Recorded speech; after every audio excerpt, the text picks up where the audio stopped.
to Vital Signs, where we talk about protecting your greatest asset, your health. I'm Jen Gode, your fearless health, and today, your fearless host. And today, we're going to dive into something millions of people experience, but few truly understand: social exhaustion and the neuroscience of human connection. We live in a world filled with constant input, notifications, screens, expectations, social demands, and nonstop information. And for many people, especially those navigating autism, neurodivergence, brain injury, sensory overload, the mental cost of simply moving through their workday can be invisible to everyone else. Joining me today is Dr. Helen Genova. She's the director of Social Cognition and Neuroscience Lab and the director at the Center for Autism Research. Her work explores social cognition, autism research, cognitive fatigue, and how our brains process the world around us. Dr. Genova, welcome to Vital Signs. Thank you. It's so nice to be here. Listen, one of your specialties really is around social functioning. What do many people who are watching not realize that social interactions itself require tremendous neurological energy? What is happening in the brain socially that we just can't see?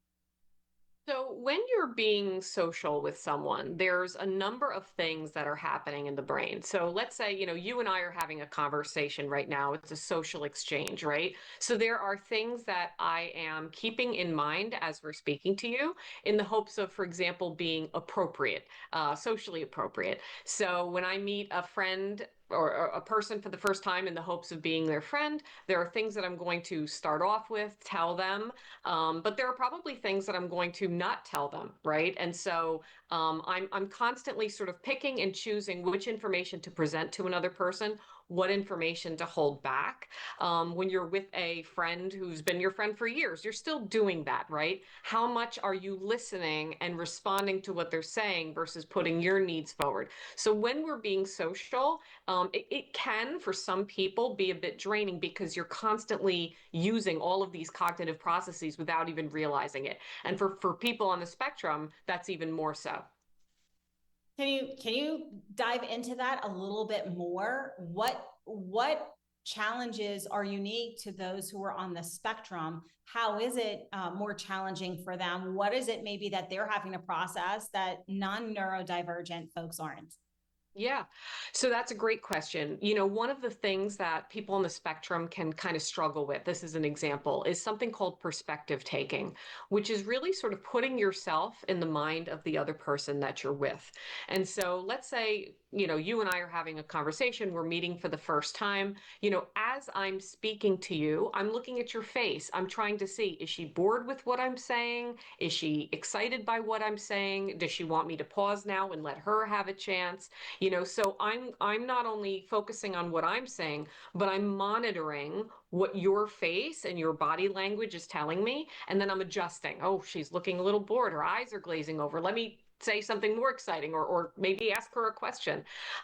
People on the spectrum can find this very challenging, and so this can impact lots of areas of their life. When they're trying to make friends, for example, when they're with their, even people they feel comfortable with, and then even in new situations, like, for example, employment, when they're sitting there at the job trying to talk to their colleagues or their boss, trying to figure out what information to bring forward and what information to hold up back on. That is something that a lot of them can struggle with. Can we talk a little bit about how our understanding has changed over the years? Because I've been around the block for a while, and autism and neurodiversity wasn't even in the conversation in the 80s and early 90s, Yeah. maybe even early 2000s, and it really has become more of the forefront. And I think I saw where about 30+% of the population now has an autism diagnosis in our children. So how has our understanding of particularly autism spectrum and neurodiversity evolved in recent years, and particularly in the workplace? Yeah. So it's funny. Yeah, I was raised in the 80s and 90s, and so I feel the same way. You would have people in your life who by today's standards, they would probably be diagnosed as having autism. But when we were kids, they didn't have that label, right? So I think one thing that's come about is that as a society, we've just become more aware of what the symptoms and traits of autism can look like, and so we spot them a lot faster. I think that one of the great things has been there has been a increase in the tolerance and the sort of celebration of autism. You see a lot of things on TV now where, autistic people are sort of celebrated for their differences, from neurotypical individuals. So for some people on the spectrum, and again, the autism spectrum is a huge spectrum, with some people having certain traits that others don't. So it can present very differently. But in recent years, I've seen people sort of appreciating that there are some strengths that autistic people can bring. So, for example, attention to detail, or an artistic ability, or a engineering sort of thinking about things in terms of patterns and all of those sorts of strengths. So there's a lot more, I would say, celebration and appreciation of autistic strengths and traits. What that looks like for employment. So I think it's two-sided. On the one hand, I think that we are seeing autistic individuals getting placed in positions now that are really wonderful and match to those strengths, right? So you're seeing a lot of people in tech, for example, as who are autistic and going places in certain fields. On the other hand, there's this autism employment crisis. So there's unemployment rates in autism, which are really, really high, and it's very unfortunate. And some of the difficulties that autistic people have, that may be one of the obstacles to getting employment. So those perspective-taking challenges, those conversation challenges, that may be a reason why so many of them struggle to find employment. So let's dive into that a little bit deeper. Before the show, we were talking about this, and one of the things that you really help them with is the interview. And I can absolutely see if you already are challenged in social situations and you're working twice as hard as a neurotypical individual to understand the cues of the conversation, it can be very hard for you to progress through the interview process. So can you talk about that, and maybe particularly also some of the stereotypes that still exist that may be biasing, so that those who are watching, who are either on the spectrum or supporting those on the spectrum, can have a better awareness, and how can we help through that process? Yeah. So if you think about the job interview, it's a social exchange that's sort of unlike any other. When you go to a party, like I said, or you're in school and you're meeting someone for the first time, and someone's going to be a potential friend. There are things that you can share with them. You're going to share your interests, your hobbies.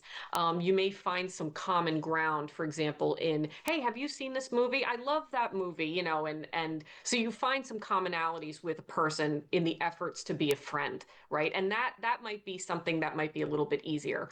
A job interview is not like that. You are trying to establish some commonalities with the employer, but really what you're trying to do is impress that employer and make them really, really want to hire you. So you're going to be talking about all of the amazing things about yourself. You're not going to be telling them about what's wrong with you.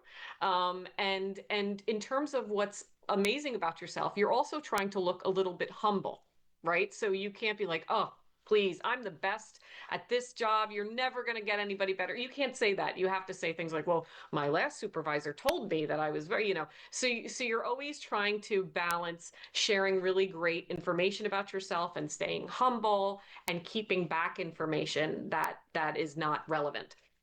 People on the spectrum can really find this challenging. So first of all, there's a self-esteem issue in autism. So you may have people who are simply not aware of the really wonderful talents and strengths that they possess. So there may be this lack of knowledge of, what do I say? What's good about me? I don't know, right? So that's one thing. And then the second thing is, even if they know those things, how to socially appropriately get that information across to an employer can be quite challenging for them. So how to do it in a socially appropriate way.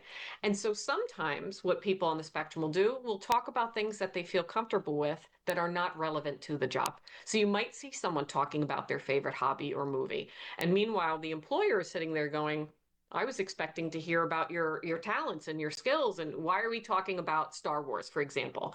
So what I think is that that's so challenging. And so what my research has done is we are trying to, number one, help teach individuals on the spectrum what their talents and skills are. And we do this in a number of ways, but we focus on things that any employer would find valuable. So positive personality traits, for example.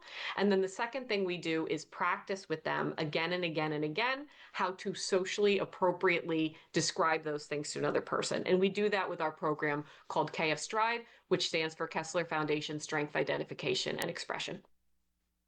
You know, I really love the work that you're doing. It's so essential because the reality is many of us have been a part of this journey, are now exposed to neurodivergence much more than we were before. But it's really been helpful to understand like what those challenges, those unique challenges are, and how we can maybe support those in our families. So if you're watching, educate yourself on this. If you're caring for someone, if your child, somebody in your family is in this situation and is struggling with employment, definitely reach out and research the KF Stride program. We do have to take a brief break, but we will be back after these important messages.